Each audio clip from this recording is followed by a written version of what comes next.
So we are told the following financial information was extracted from the accounting records of Budo Limited, a public limited company.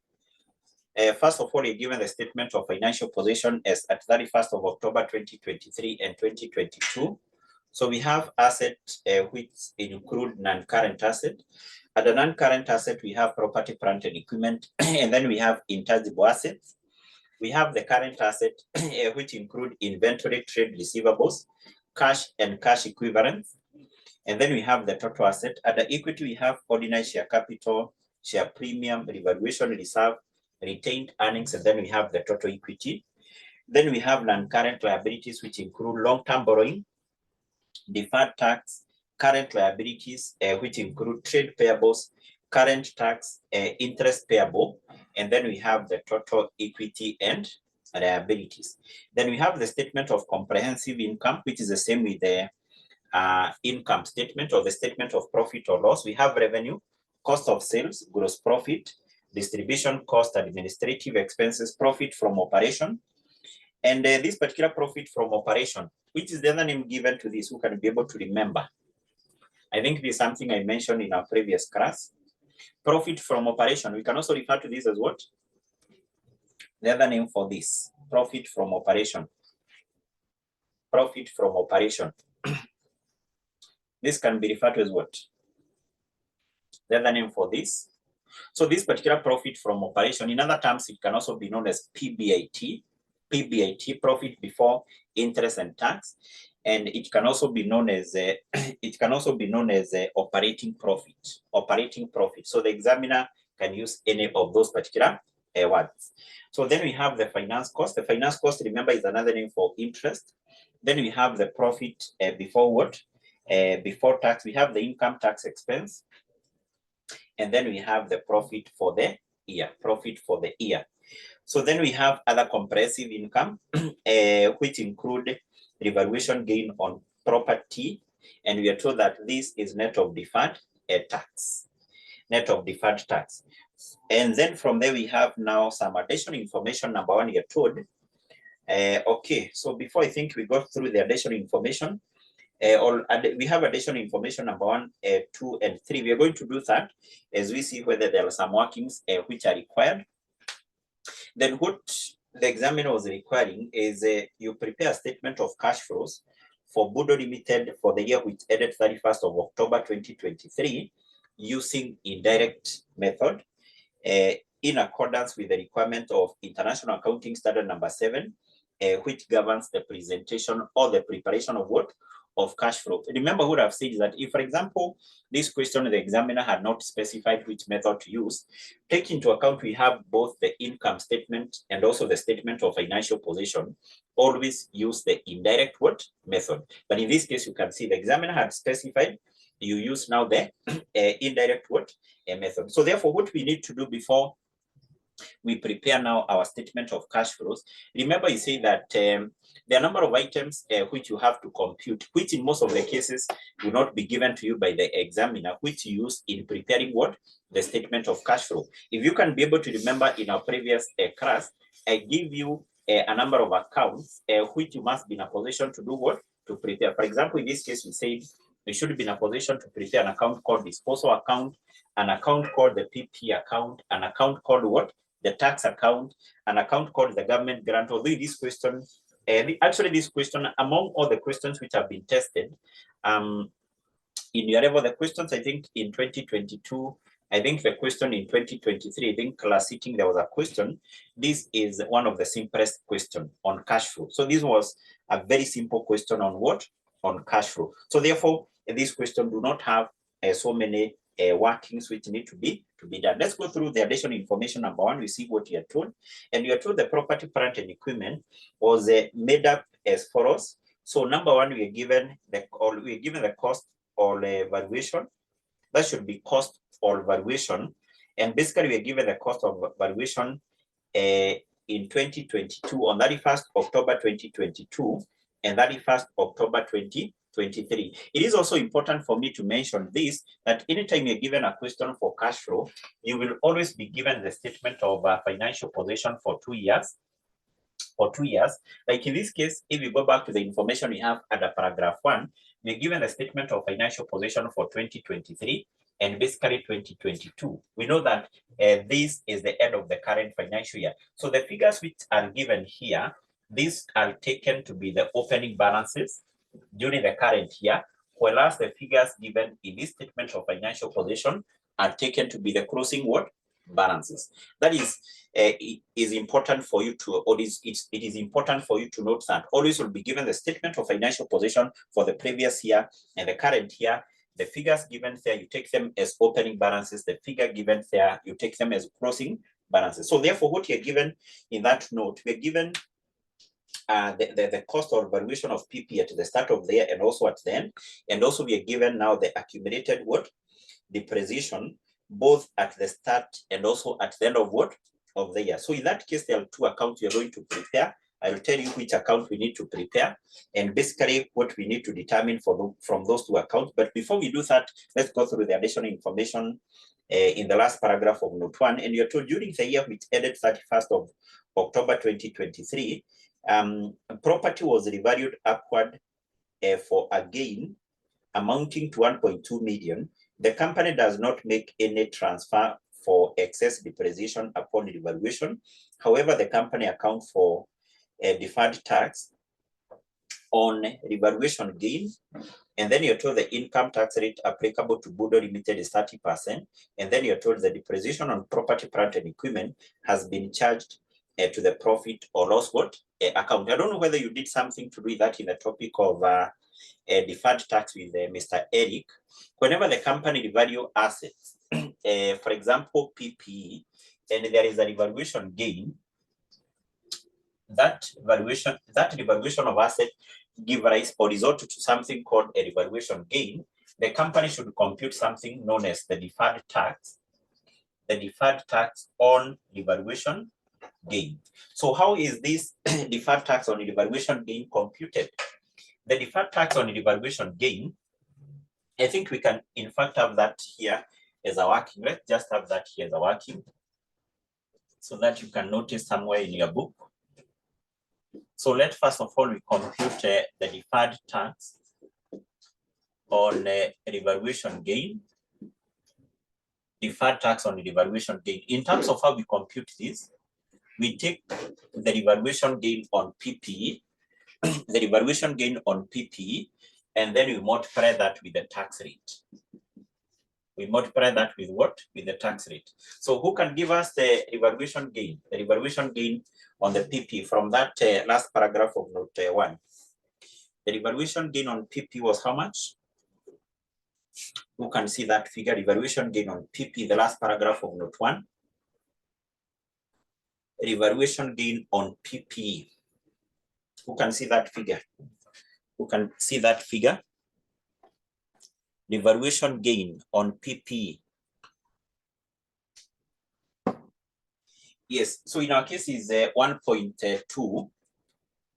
But what we said here, if you check on the figures given in the income statement and the statement of financial position, can you see up there all our figures are in thousands of shillings? So therefore, for you to be consistent, what you need to do, you have to work with all your figures in thousands of shillings. In any figure you take from the additional information, make sure you omit the last 3 zeros. Sasa? Yes. So therefore, the revaluation gain here was 1,200.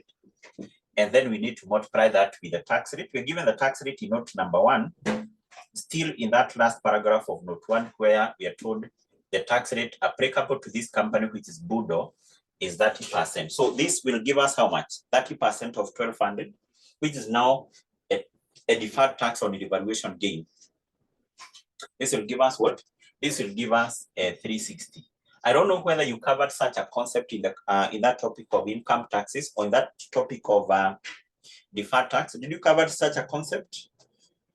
There is a question which was there in the past papers. I think you did that question, whereby you had to compute that. In the topic for income taxes, did you cover such a concept? Yes or no?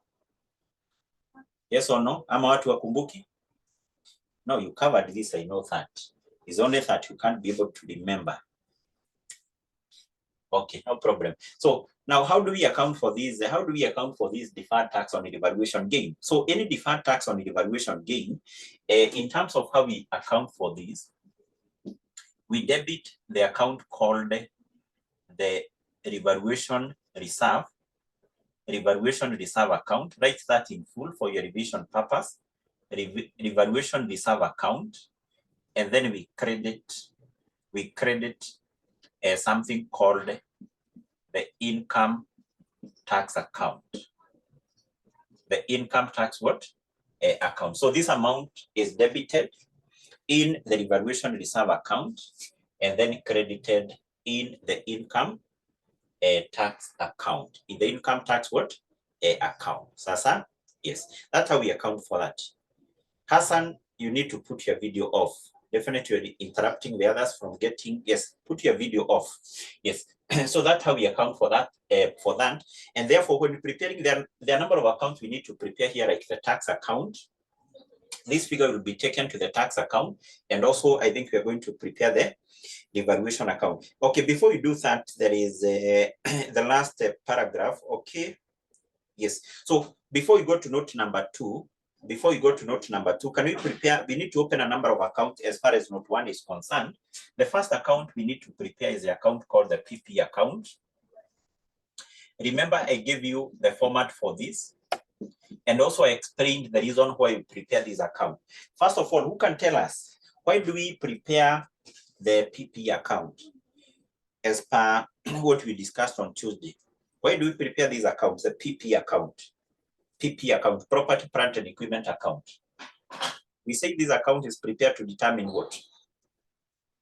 This is something Mwalimu explained on Tuesday, and we said you should be in a position to prepare that account. Yes, so in this case, I can see you can be able to remember that. So we say this account always is prepared to determine mostly the items of PP which were acquired during the current financial year. If there are some items of PP which were acquired during the current financial year, the examiner will not have given you that. So you determine that by preparing which account? The PP account. There is also another account which we need to prepare before we record the opening and closing balance in that account. There is another account which we need to prepare still as per the information we have in note 1, and that is the account called the accumulated depreciation account. That account will be prepared to determine the depreciation for the current year. If you go to the additional information note 1, to what we are told in note number 1, actually in the last sentence of note 1, we are told depreciation on PPE has been charged to profit and loss. Can you see we are not given the depreciation for the current year, and we need it in preparing our cash flow? Yes, we have to prepare that account, which is called the accumulated depreciation account, for us to be able to do what? To determine the depreciation for the current financial year. Sasa? Yes. So therefore, let's start by recording the opening balance and the closing balance in this account. And you have to remember that these are ledger account. By now, you should not have any problem with that. This is a ledger account. This is a credit side. And this is the debit what? Side. And then let me ask, asset account. Do asset account have a debit or a credit opening balance? If you are to record an asset, the opening balance in an asset account, is that supposed to be recorded on the debit or the credit side? Yes, I can see you can be able to remember that from the acronym I gave you, the DIDA. So when recording the asset, the opening balance always should be on the debit side. And this particular account for PP, we're going to prepare it at cost. We're given the cost of the PP note in note 1, and we are told the cost of the PP at the start was 126,200. I hope you can see that. 126,200. That is now the cost at the start of the year. So then we record the closing balance, and I hope you can see where we record the opening balance on the debit side up there, and then the closing balance we record it on the credit side down here, not up there, but down here. So that is a figure of what? That is a figure of 138,200. 138,200. That's how we record the opening and closing balance as far as that account is concerned. And then we also need to record the opening and closing accumulated depreciation in this account. Now, this accumulated depreciation, this is a provision account. Is a provision account. If you can be able to remember actually the questions you have been doing for partnership, in the trial balance, ordinarily you're given something called provision for depreciation. That provision for depreciation, we say, is equivalent to what? To accumulated depreciation. It's the same with the accumulated depreciation. So all provisions account, including the accumulated depreciation account, these accounts, they have a credit opening balance. So therefore, the accumulated depreciation, at the start of there, we record it in this account, but on which side? On the credit side. So the accumulated depreciation at the start was 12,600, and I hope I'm taking the correct figures. So that is the opening balance for accumulated depreciation. What about the closing balance, which we record on the debit side down here as a balance carried down? It is given as 19,800. 19 what? 800. Remember, I've said that the reason why we need to prepare this account here is to determine the depreciation for the current year, which is not provided to us and which we need to have when preparing our cash flow. The reason why preparing this account is to determine the PP which were acquired. But remember, what we said is that when preparing these accounts, there are a number of items which you record here. They include what? They include any revaluation gain. And as per the information we have in note number 1, the PP were revalued upward with an amount of how much? 1,200. So that 1,200 we recorded to this account, but on which side? On the debit side. If it was a revaluation loss, we record it on this side, and that is on the credit what? Side. Sasa? Yes. So the other item which we also record in this particular account here is the items of PP which were disposed. So as per the information we have in note 1, we are not told there was any item of PP which was disposed. Can we go to note number 2? We check whether there was any disposal. So note 2, we are told during the year which ended 31st of December 2023, that is the current year, Budo Limited acquired some patent rights at a cost of 5 million. So patent rights, which type of asset is this? If you are told a company acquired a patent right, which type of asset is this? Is it part of PP? Is it part of property, plant, and equipment? No, you have to remember that PP are tangible and current asset. Tangible, these are tangible and current asset. So patent is intangible. And I hope if you go back to the statement of financial position, can you go back to our statement of financial position at a non-current asset?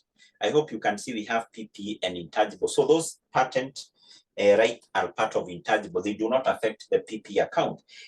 Number 3, we are told the company repaid some borrowings which had matured.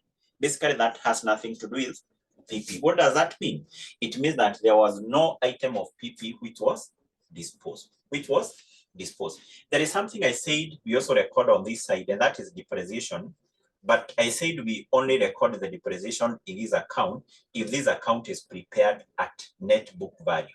But I hope you can see that this account, we are preparing it at cost. If you prepare this account at cost, you have to prepare a separate account called the accumulated depreciation account, in which case you don't record depreciation for PP there. Any depreciation for PP should be recorded here. Sasa? Yes. I think those are the only items which will be affecting the PP what? Account, PP account.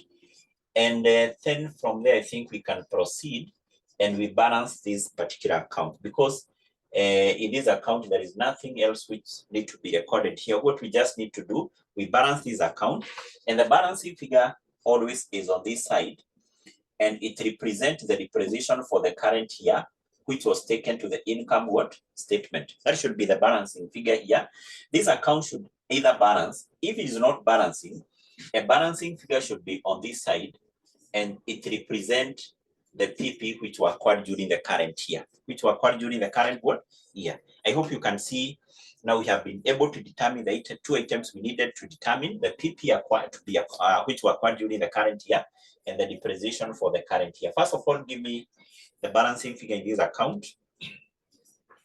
The balancing figure in the accumulated depreciation account, which represents the depreciation for the year. And I hope you don't have any problem with balancing this ledger account by now. And I hope you don't have any balance. So at your level, you don't need to record the totals here. You just need to double underline because what you want to determine is just the balance. Do anyone having any problem with balancing this ledger accounts? Anyone having a problem with balancing the ledger accounts? Yes or no? Anyone having a problem? Having a problem with balancing this particular ledger account? No, I think no. I think no one. So what you just need to do, you compare the totals on both sides. The total on that is 19.8. The total on that side is 12.6. So the difference should be recorded on this side. The difference should be recorded on this what side? Is it 72? Yes, this 72. This is the depreciation for the current year, and which was taken to the income statement, and which is we said is a non-cash item, and therefore we are going to add it to our profit. So the same case, can you balance that account? The PP account, you get the balancing figure which should be on this side, and I'm told is 10,800. Can you confirm whether it is 10,800? That is the figure I'm getting from Kezia. I'm also getting the same figure. I'm also getting the same figure there. Yes. So basically, this represents the PP which were acquired. That is the depreciation for what? For the current year. I think we are done with that. We are through with that. There is something else maybe we can prepare here, although it is not a must you prepare that account, but just for you to understand this concept which I explained here. This concept which I explained here. The revaluation account. Remember, we said there is an item which will be affecting the revaluation account. Revaluation account. Maybe I can just do away with what we have here.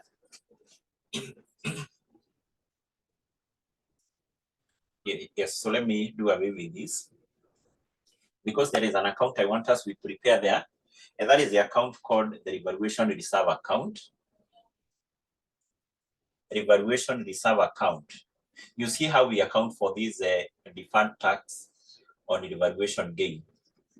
Revaluation reserve account. So the revaluation reserve, where do we get this? In the statement of financial position. In the statement of financial position, where do you get the revaluation reserve? Where do you get the revaluation reserve? In the statement of financial position. Yes, the revaluation reserve, by now we know that this is a component of equity. This is a component of equity. So if you go to the statement of financial position, specifically under equity, you'll be able to see something called the revaluation surplus. So the revaluation surplus, revaluation reserve is one and the same thing. So we take the revaluation reserve at the start of the end. Remember, I've said the figures in the statement of financial position for 2022. Those are opening balances. And basically all items of equity, they have a credit balance. All items of equity, they have an opening credit balance. Remember our acronym DIRA. All items of equity, they have a credit opening balance. So the opening balance, which is the balance brought down in this account, was a figure of what? 25.60. I hope you can see that. And then we also given the closing balance in this account. The closing balance, which is given as what? As 34. As 34. So there are two items which affected this account. One of it is the revaluation gain in note number 1, sentence 2. We know there were some items of PP which were revalued upward with an amount of 12. How do we account for this 1200? This 1200 we debit it in the PP account, because when recording anything, we follow the concept of double entry. We debit it in this account and then we credit it in this account. Debit that account, credit this account. So we credit this account with an amount of what? 12. With an amount of 12. The other item which you also need to record here is this deferred tax on revaluation gain, which we have computed here. Remember, we have computed a figure of 360, which we said we debit the revaluation reserve account and credit the tax account. Credit the tax what? Account. This amount here will be debited in this account. We debit this account. So the other entry will be in the tax account, a figure of 360. So can you confirm whether that account now will balance? Because those are the items which affected that account. Just add what we have on the credit side and what we have on the debit. You see whether they will be there. Those two sides will be the same. Are they the same? Yes or no? Yes or no? Yes or no? Are they the same? Is that account balancing? Yes, it should balance. Those are the items now which affected that particular word account. I think now with that we can proceed. So the information we have in note number 2 and note number 3, and we have some workings. Maybe there is an account we are going to prepare in note number 2 because there is something we need to determine there, and that is amortization. I'm trying to arrange my board here because of the space. My space is limited. So let's just prepare that account here. We have that as working 4. We prepare now the account which is called intangible assets. Intangible asset account. Intangible asset account. There is something we need to determine as per the information you're given in note number 2, because we are told that during the year which ended 31st of October 2022, Budo Limited acquired some patents having a cost of 5 million. And then you're told any amortization of intangible asset has been included as part of administrative. Equally, you can see you're not given the amortization of intangible asset, which we need to have in preparing our cash flow. So therefore, we can only determine that by preparing this account. So what we need to do, because this is an asset, we record the opening balance here. And from our statement of financial position, how much were the intangible asset at the start of the year? Give me that figure, see whether we are together. How much were the intangible asset, the value for intangible asset at the start of the year? This was how much? Give me that figure. I see whether we are together. Yes, that figure is from the statement of financial position, specifically under non-current asset. It was 23,680. We record it on the debit side up there. And then the closing balance, we record it on the credit side down here, not up there, but down here. The closing balance was 24,290. Then we go back to the information we have in note number 2, whereby we are told this company acquired some patent rights. So remember, patent rights acquired is a part of intangible asset. Anytime the company do some acquisition of intangible asset or acquire an asset, that should be debited in the asset account and then credited in the bank or what? Cash account. So and then we should balance this account.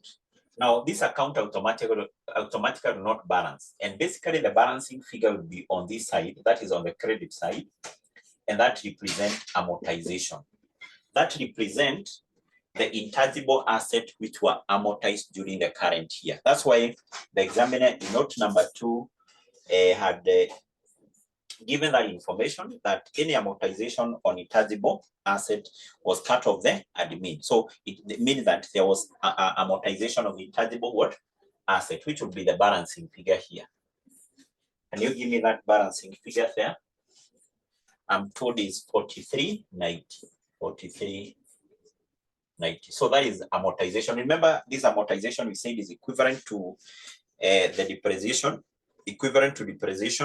and actually is a non-cash item which will be added back to what?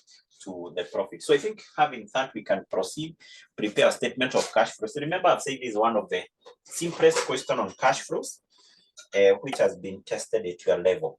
So the first thing we need to have is the title. The name of the company is Budo Limited. And what we are required to prepare here is a statement of what? Of cash flows, which is for the year. For the year which ended 31st of October 2023. So this was a very, very simple question on cash flows. This is a question which most of the students were able to score 20 out of 20. 20 out of what? 20. So remember here we said we always start by determining the cash flows from operating activities. Cash flows from operating activities. That's what we start by determining here. And also we need to have two columns. Two columns like that. Two columns like that.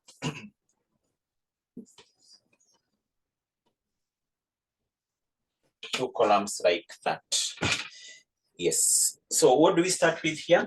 When determining the cash flow from operating activities, we are going to start with what? When using the indirect method, what do we start with? Who can be able to remember? We said we start with what? We start with what? As per the format I gave you, what do we start with? We start with the PBIT, the operating profit. The operating what? A profit. The operating profit, or the profit before interest and tax. But now, in most of the questions, which you'll come across, actually, like I think the other questions which have been tested in the past, in most of the cases, the examiner will not have given you the operating profit or the profit from operation. So what the examiner will have given you is the profit before tax. The profit before what? Tax. So therefore, what you do in such a case, you always come here and you start with this profit before what? Tax. But because you needed to start with the profit before interest and tax, so once you have recorded the profit before tax there, one of the adjustments which you're going to make here is to add the interest. To add the interest or the finance cost, such that now we'll be having what? The profit before interest and what? And tax. You'll be having the profit before interest and what? Tax. So therefore, let's use that approach here, and always be using that approach. You'll be starting with the profit before tax, and then one of your adjustment will be to add back what? The interest. Are we together? Because in most of the questions I'm saying, the examiner will not have given you what? The profit before interest and tax, or the profit from operation. So therefore, let's just start with the profit before tax. The profit before tax. So how much is the profit before tax in our case? How much is the profit before tax?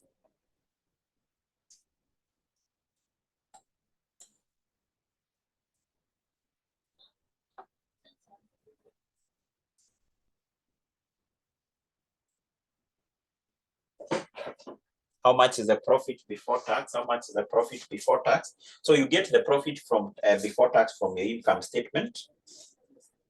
From the income statement, and I can see that is a figure of 18. Is a figure of 18,700. And then to this profit, we make a number of adjustments.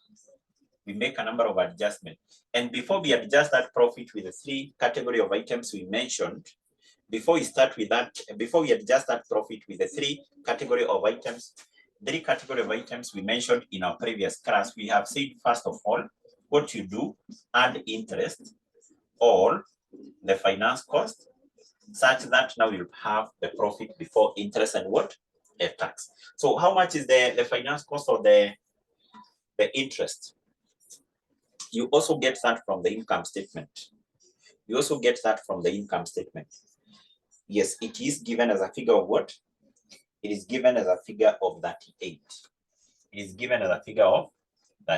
So if now you add this, you'll be able to see that it will give you the profit before interest and tax, or the operating profit, which is already given as a figure of, I think, 22,500. Is it coming to 22,500?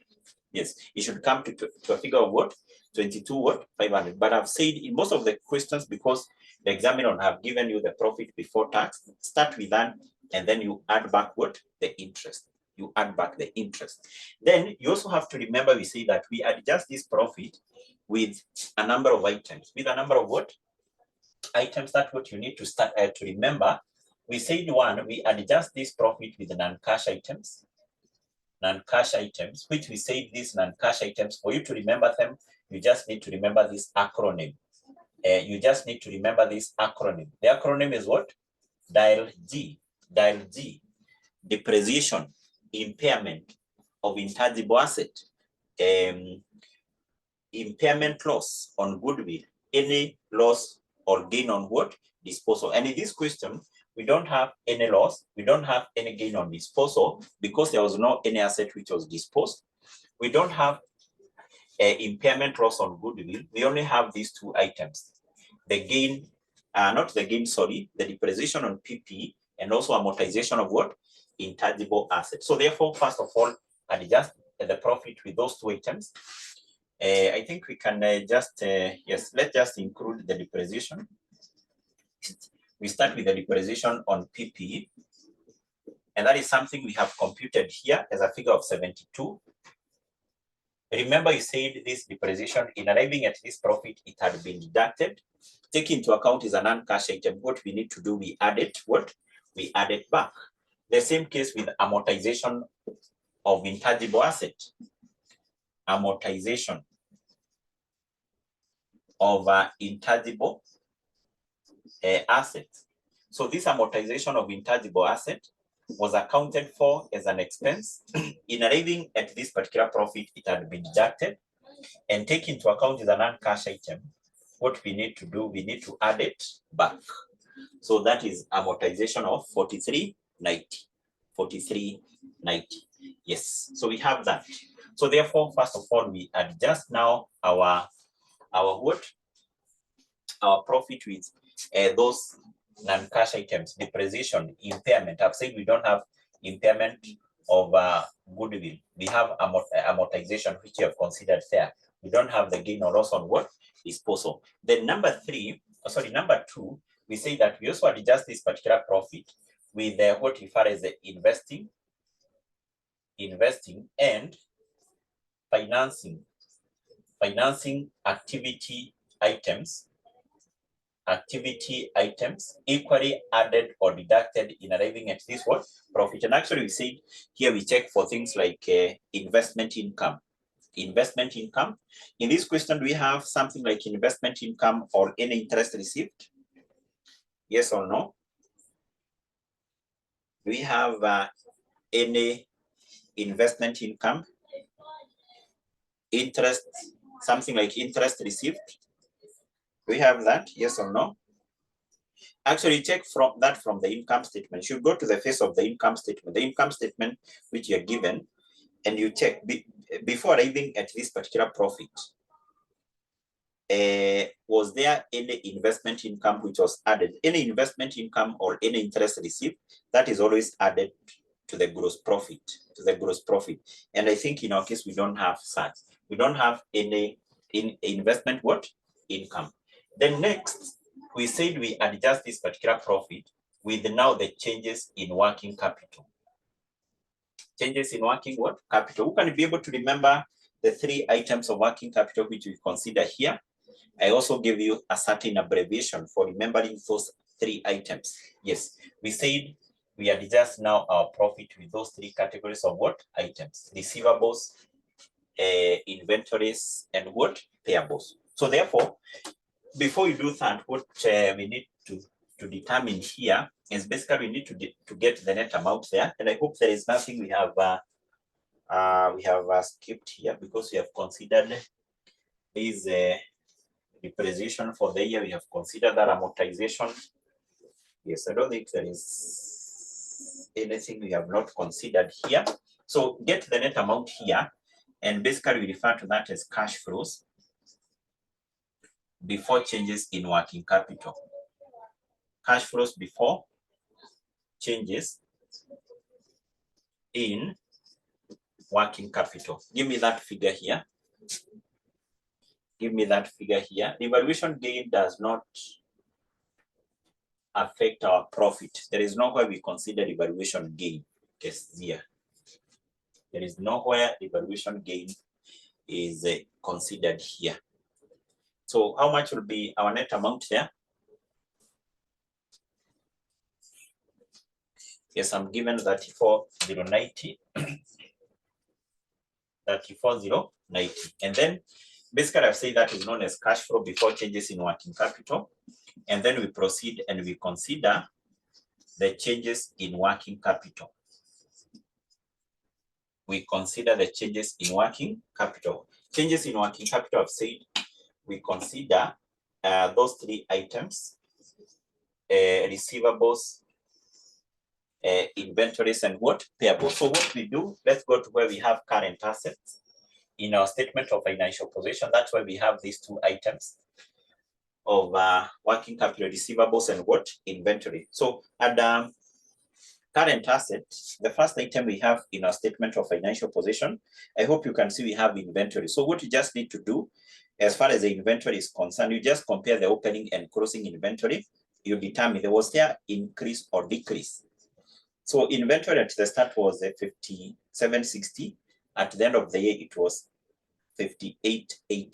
So what is that? That is an increase in the inventory. We say that as far as the inventory is concerned, there was increase. So how much was the increase in the inventory? The inventory increased with how much? Yes, the inventory increased with 120, and record that in the first column. So this increase in the inventory, is it a cash inflow? Is it a cash outflow? Is it a cash inflow or cash outflow? Cash inflow, cash outflow. Yes, you have to remember, you say that any increase in an item of current asset, any increase in an item of current asset, we say it is a cash outflow, and a decrease in an item of current asset is a cash what? Inflow. And then we say the reverse is true when it comes to items of current what? Liabilities. Remember, you say that the reason why inventory will increase is because this company purchased more inventory. So therefore, this increase is a cash outflow. Make sure you record that as a negative. Otherwise, if you record it as just 120, as a positive figure, that will be marked wrong. It has to be inside the bracket, meaning that that is a cash what? Outflow. So then we consider the other item of the other item, that is receivables. Still, that is part of the current asset. We have receivables, yes. Receivables, we also determine, was there an increase or decrease? And I can see that is a decrease. That is a decrease. Decrease in trade receivables. In trade receivables.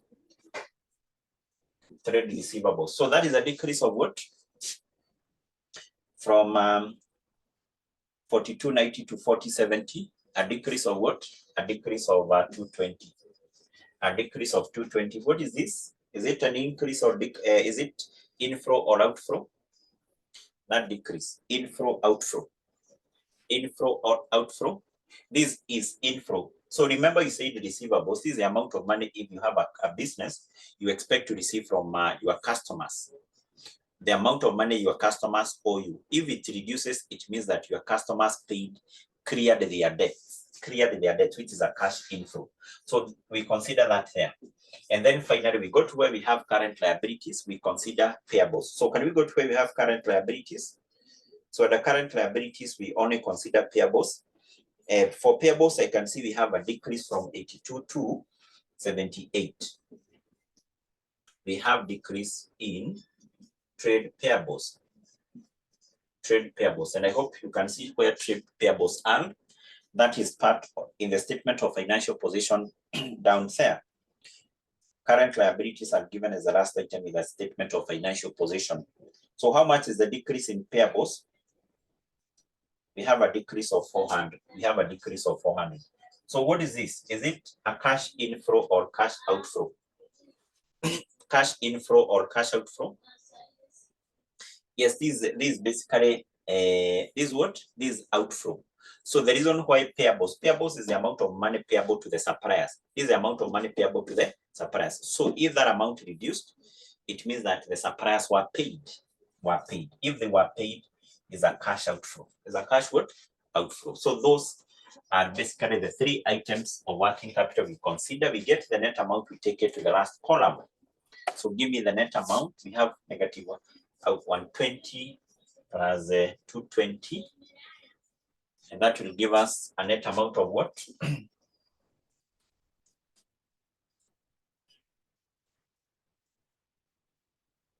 Is 500 correct? That should be net outflow of what? Of 300. So we less it from that. We less it from the figure we have up there. We get 33 what? 33 what?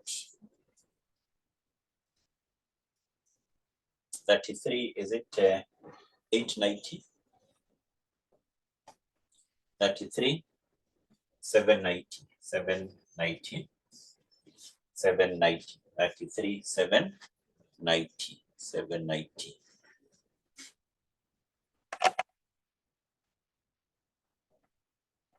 790. And after getting that figure, then we said we proceeded from that figure. We left two items: the tax which was paid, and number two, the interest or the finance cost which was paid. So I need to do away with this because of my space here.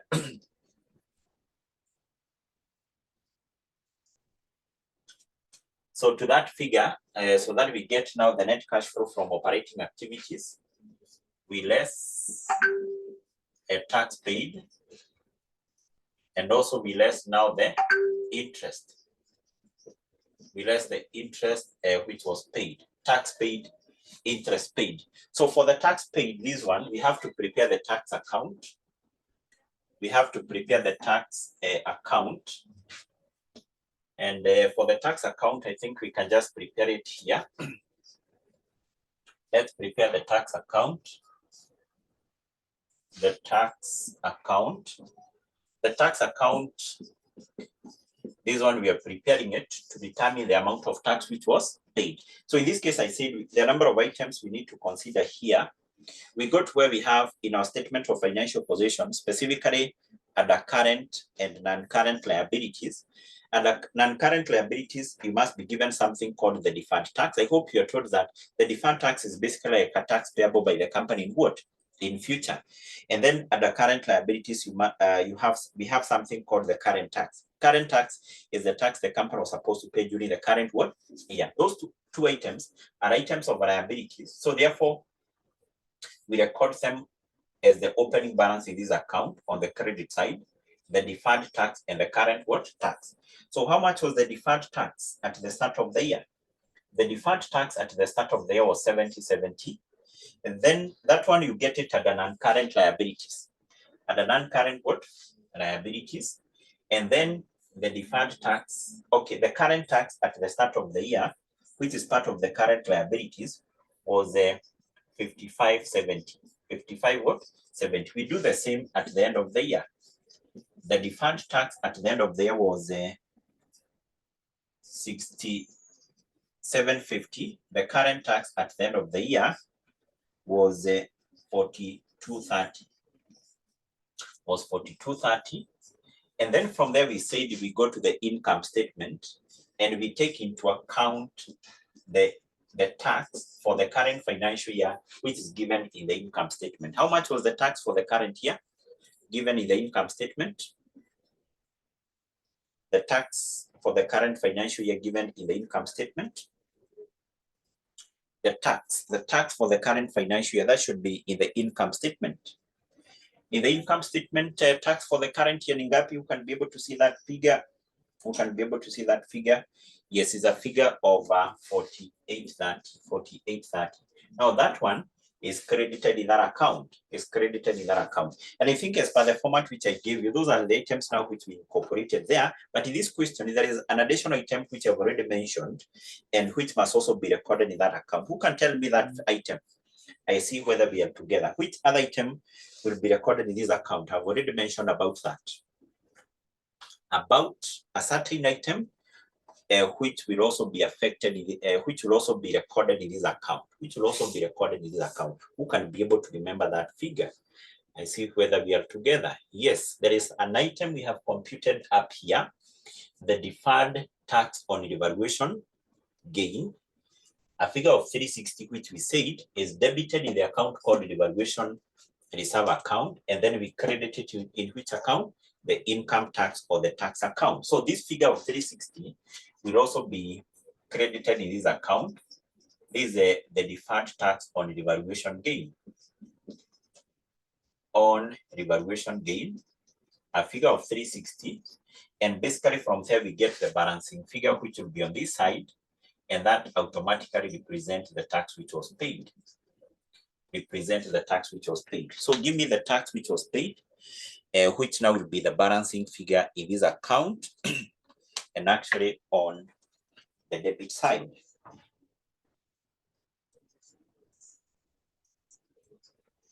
Yes, how much would be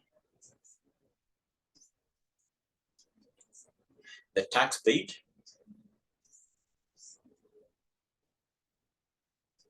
That should be the balancing figure. That should be the balancing figure. I'm given a figure of what? I'm given a figure of 60 what? 68.50. 68 what? 50. So that basically is what? The tax which was paid. So the tax paid in our case here, and this should go to the last column of our statement of cash flows. Tax paid is 68.50, and take into account this is a tax which was paid, that is a cash outflow. That is a cash outflow. That is a cash outflow. And this is a cash outflow. 68 what? 50. 68.50. Okay, so that's what we have there. Then next, we need to determine the interest which was paid. In terms of how we compute this interest which was paid, is quite simple. It's quite simple. I will not prepare an account, but this is a format which we use. So when computing the interest paid, you check for two items. One, you go to the income statement. Always in the income statement, you'll have been given the finance cost.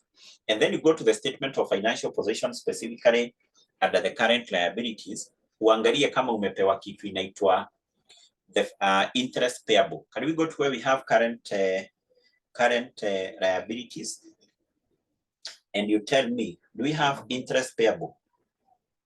We have interest payable under the current liabilities? Yes. So that interest payable is the interest this company was supposed to pay both at the start of the year and also at the end of the year.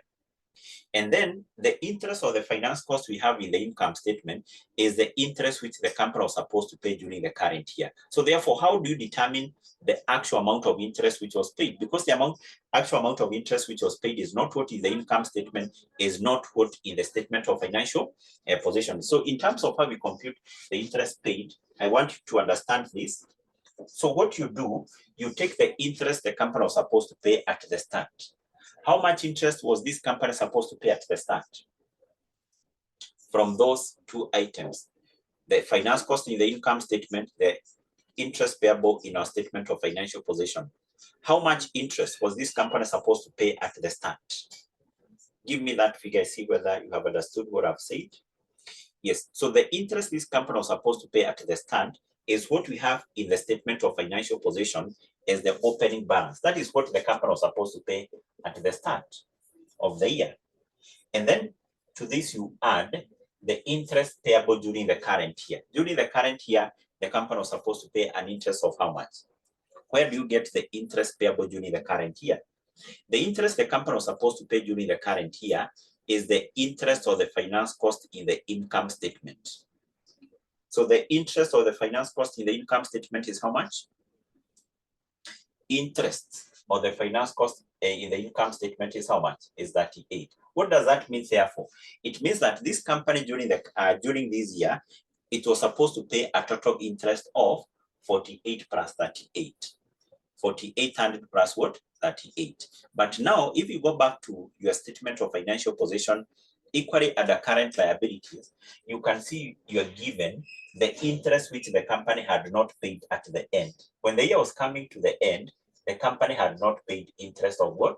35. So therefore, the difference between the total interest the company was supposed to pay, this plus this, minus what had not been paid at the end of the year, represent the interest which was paid. Represent the interest which was paid during the current what?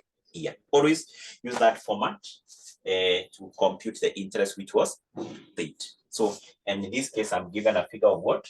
A figure of 51, which is equally a cash outflow. But equally, it is important to note that there's in some questions you will not be given the interest payable. You will not be given the interest payable at the current liability. So if you're not given the interest payable at the current liabilities, it means that the interest or the finance cost in the income statement is the actual amount which was paid. Is the actual amount which was paid. And I think now we are done.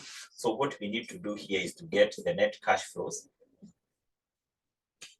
from operating activities. The net cash flows from operating activities, and this what we abbreviated as CFO. How do you get that CFO? You just get the figure we have there. The figure which we had here after adjusting this amount with the changes in working capital is a figure of 33,790, and then you less those two figures. You less the interest paid and the tax paid. We get the CFO, the net cash flow from operating activities. The net cash flow from operating activities.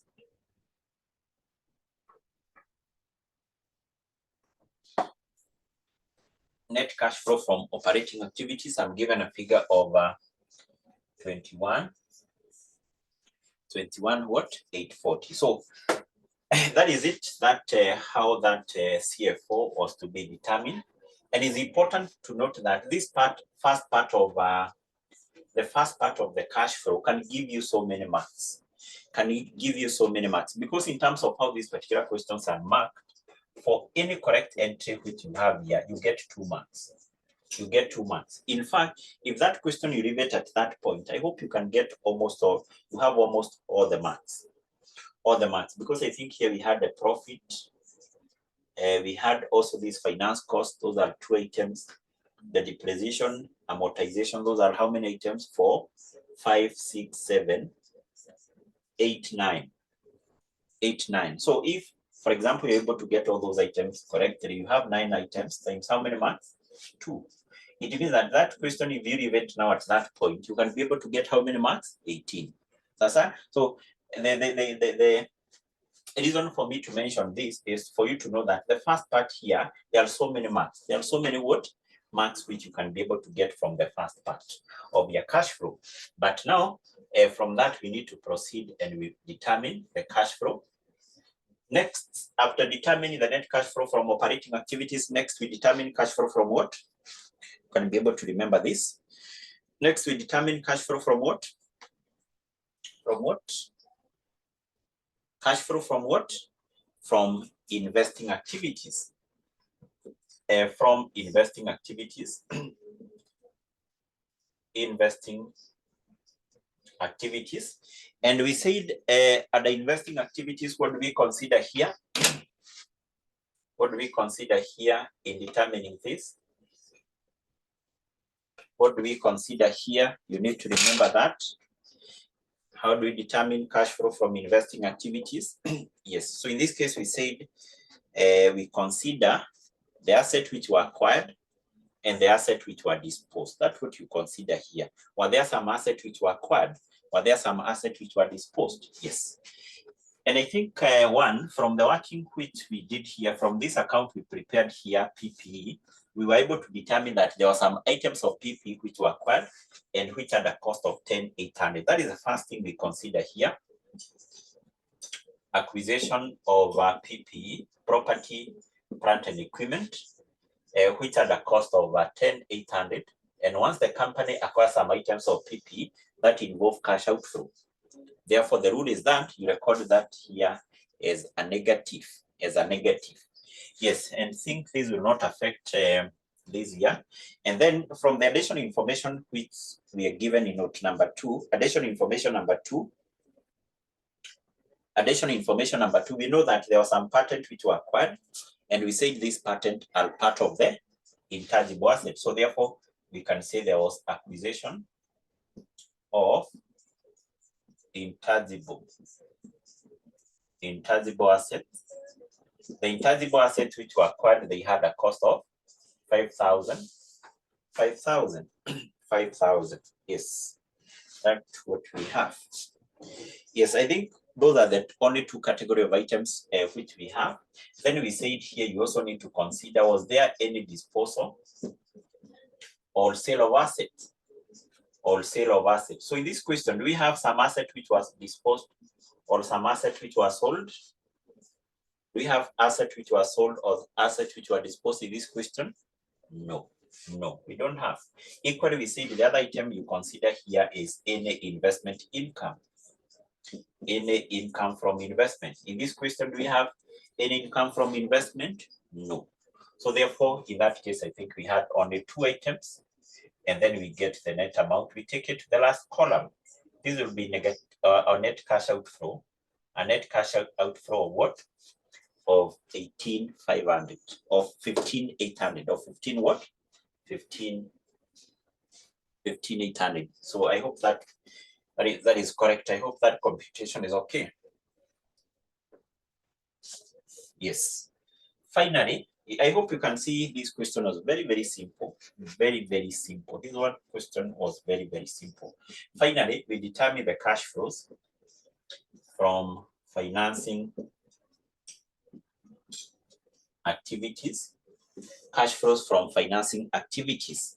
And actually, we said in determining the cash flow from financing activities, all the items which we include here, we get them from the equity section and non-current liability section of the statement of financial position. That's why we get all the items we use in determining the cash flow from financing activities. Financing what? Activities. So you can be able to remember that to become very, very simple, because you go to your statement of financial position at the equity section. Can we do that? We go to the statement of financial position at the equity section. At the equity section. So at the equity section, the first item we have is ordinary share capital.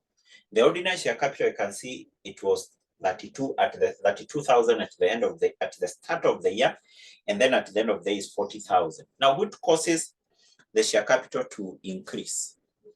What causes the share capital to increase from 32 to 40,000?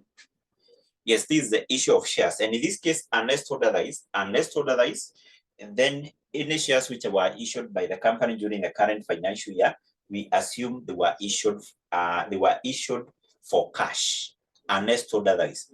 I think there is a question which was tested. I think one of the questions in 2022. There are some shares which were issued, but the examiner had specified that some of the shares were bonus shares. Bonus shares are the shares issued free of charge, whereas other shares were issued for cash. I'm saying if the question is silent, you assume the shares were issued for cash. So therefore, you consider that here because there was money which was received. So there was issue of ordinary shares, and the increase is 18,000. Is it 18,000 or 8? 18,000 or just 8,000? 8,000, eh? Yes, which is basically a cash inflow. What about the share premium? Do we have any change in the share premium? Yes. The share premium increased from 26 to 3,000. And basically the reason why the share premium increases is because these particular shares which were issued by the company, they were issued at a premium. So when talk about premium, this whereby the company issues shares at an amount which is above the par value. Above the par value. The par value of the share is that value of the share which is stated in the capital clause of the MOE. I hope you know this from the company law.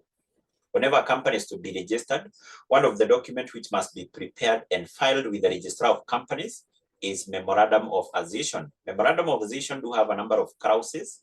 One of the clauses is the capital clause or the statement of capital, which state the registered share capital of the company and which must be divided into shares of a certain value. That value of the share stated in the capital clause is the par value, the nominal value of the face value. So anytime the company issues shares at an amount which is above the par value, then that amount which is above the par value is a share premium and also represent the money which was received. So therefore, what you do here, we consider the increase in the share premium still as money received from the issue of shares. So in this case, the share premium increased with 400, and this represents the cash which was received from the issue of what? Shares. That is the other item you consider here. Then from there, below that, we have the revaluation surplus. The revaluation surplus, remember, we prepared that account here, and we were able to see why there was a change of the opening balance. Why the opening balance changed. There was this revaluation gain. Now, this revaluation gain, does it represent, or once the company revalues assets, does that give rise to cash? Does that involve any movement of cash? Whenever we have assets which have been revalued, does that involve movement of cash? No. So therefore, we don't consider that here, including this deferred tax on revaluation gain. So therefore, anytime the company revalue the asset, because that does not give rise to movement of cash, we don't consider that item of revaluation reserve here. So that one, you skip it. And then from there, we have something else below that, and that is a retained profit. There is something equally I mentioned on Tuesday. This retained profit, we use it in terms of computing what? There is something I mentioned, the retained profit or the retained earnings. Wanga tunaitumia in terms of computing what? Yes, I hope you can remember that. We use that in terms of computing the dividends paid. The dividends paid. How do we compute the dividends paid? Very simple. Very, very simple. You take the retained earnings at the start. How much is the retained earnings or the retained profit at the start of the year? The retained earnings at the start of the year was how much? Was 42,400. That was the retained profit at the start. So to this we add the profit after tax. The profit after tax. The profit after tax, this one is the same with what? Is the same with the profit for the year. Is the same with the profit for the year. So this profit after tax, you get it from the income statement. So the profit after tax from the income statement is how much? Profit after tax or the profit for the year from the income statement. Profit after tax or profit for the year from the income statement. Yes, that is a figure of 13,870. And then to this you less the retained earnings at the end. That is the formula which I gave you. The retained earnings at the end of the year is what? Is 52,570. 52,770. 52,770. So any difference here represents now the dividends for the year which were actually paid. So that is giving us what? Is there any difference? 42,400 plus 13,870 minus 52,770. That is giving us what? 35. That is giving us 35. So 35, this represents the dividends which were paid. Whenever the company paid dividends, that involves cash outflow. That is involves some cash outflow. Yes, we are done with that. We are done with all items of what? Equity. I hope you can see where we have gotten all those items at the equity section. Can we go to where we have non-current liability section? Non-current liability section. And in that case, we are only considering, we are going to consider one item because we used the deferred tax in terms of computing the tax paid. We are only considering one item, and that is long-term borrowing. And I think there is some information we were given as far as that is concerned in note number 3. In note number 3, can we go to the additional information number 3? And you're told the company repaid some long-term borrowing which had matured and issued new loan notes amounting to 3 million. So therefore, as far as the long-term borrowing is concerned, we have two transactions. One, we have the loan note, the long-term borrowing which were issued, and then we have the long-term borrowing which were redeemed. We must capture both of them here. How do you do that? How do you determine those two items? You have to prepare that account. You have to prepare the long-term borrowing account. Let's prepare that account. Long-term borrowing account. And basically this is an item of liability. So meaning that now Hassan profit, the dividend paid, we have computed that together. I've explained that. I've given the formula for computing that. I don't know why you're asking how we have computed that. Or what are you getting? Are you getting a different figure from that? Once you apply that formula. Are you getting a different figure? Yes, Catherine, we are applying that formula. That is a formula which I gave you. I've said you take the retained earnings or the retained profit at the start, add the profit for the year, less the retained earnings. That is the formula which we have applied there. Are you getting a different figure from what you have gotten there? Using getting a different figure. If you're getting a different figure, let me know. Yes, let me know. Let me know whether you're getting a different figure. But in the meantime, let's be preparing this account, the long-term borrowing account. The long-term, I've said we have two components: the long-term borrowing which matured and which were redeemed, and the ones which were issued. So what we need to do, we start by recording the opening balance in this account, which should be on the credit side because these are liability. So we get this in our statement of financial position and the non-current liabilities. The long-term borrowing at the start was 46,800, and then at the end of the year, the long-term borrowing was how much? Was 37,550. 550. Then what you're told, can we go to the additional information number 3? We are told the company repaid some long-term borrowing which had matured during the year and issued new long-term or new loans which amounted to 3 million. So first of all, these new loans which were issued by the company. So when talk about new loans, we are talking of things like debentures or bonds which were issued by the company. So if the company issued bonds which had a value of 3 million, how do we account for this amount of money which was received of 3 million? What would be the double entry of the amount of 3 million which was received? Which account do we debit, which account do we credit as far as the amount of 3 million is concerned? The amount received from the issue of those loan notes. So when giving the double entry, you give the account to be debited and the account to be credited. You say debit this account, credit this. Debit this, credit this. Debit this, credit this. Yes, automatically the amount of money received 3 million, we debit the bank account and then we credit this account. But remember, we are not interested with the bank account. We just need to know that the loan notes which were issued having a value of 3 million, that is supposed to be credited in that account. So why do we need to prepare this account? We are preparing this account so that we can determine the long-term borrowing which matured and which were redeemed.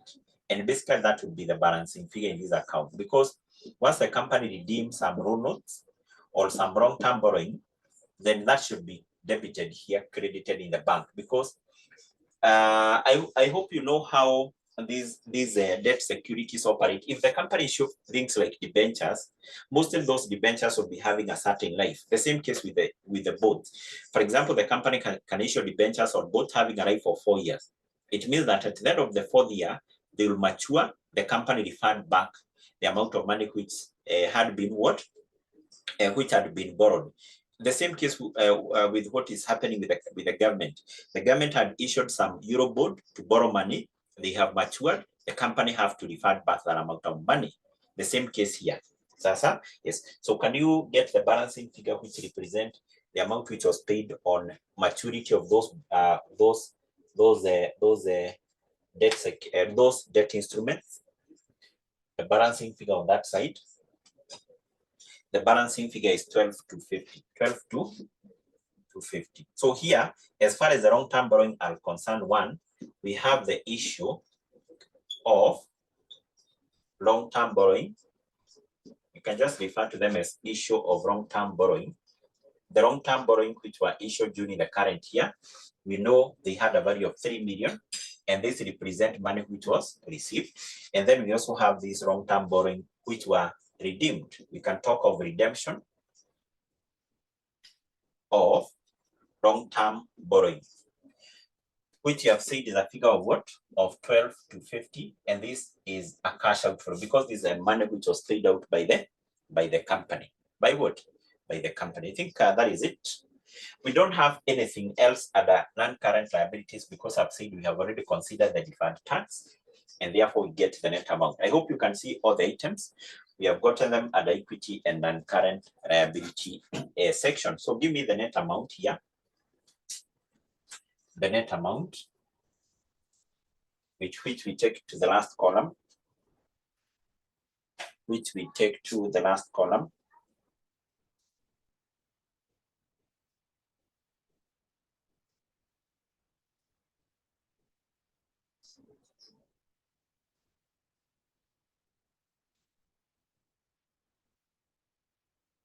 Yes, what are you getting? What are you getting?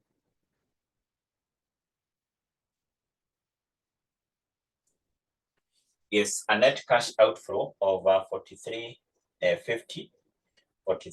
And then after that, we said we add the 3 net cash flows.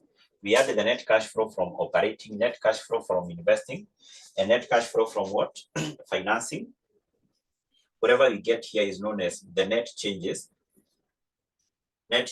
in cash and cash equivalents. Net changes in cash and cash equivalents.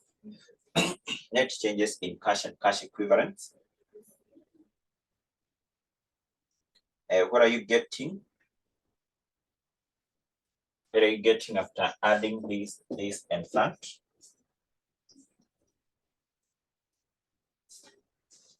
What are you getting? I'm getting a figure of 1690.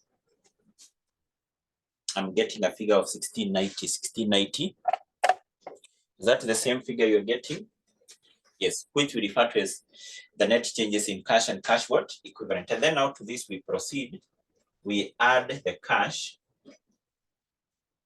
and cash equivalent at the start of the year. The cash and cash equivalent at the start of the you have to recall, we say that when talk about the cash here, you consider things like cash in hand, cash at bank, including bank overdraft, and then cash equivalents, we are talking of the short-term investment. Add all of them at the start of the year. But the good thing with this particular question, the examiner had given us the total. If you go to where we have the current asset in our statement of financial position, we have the cash and cash equivalent at the start. So how much is the cash and cash equivalent at the start of the year?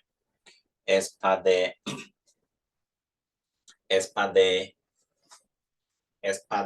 I've said, there is a question from Marija. I've said the revaluation reserve, we ignored it. We don't consider it here because once you revalue assets, and there is a revaluation gain.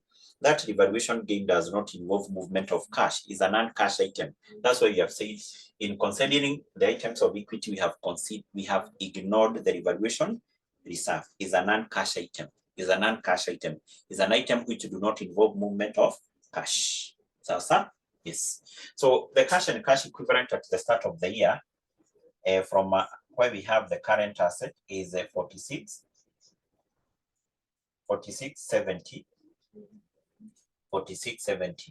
So we add the two, and basically then we get the cash and cash equivalent at the end of the year. The cash and cash equivalent at the end of the year, whatever you get here. So first of all, can you give me this the total here? You add these two items. So that will give us 63.60. This should be the same with the cash and cash equivalent at the end of the year as given in our statement of financial position. And I hope you can see the same. The cash and cash equivalent at the end of the year as given in our statement of financial position is what?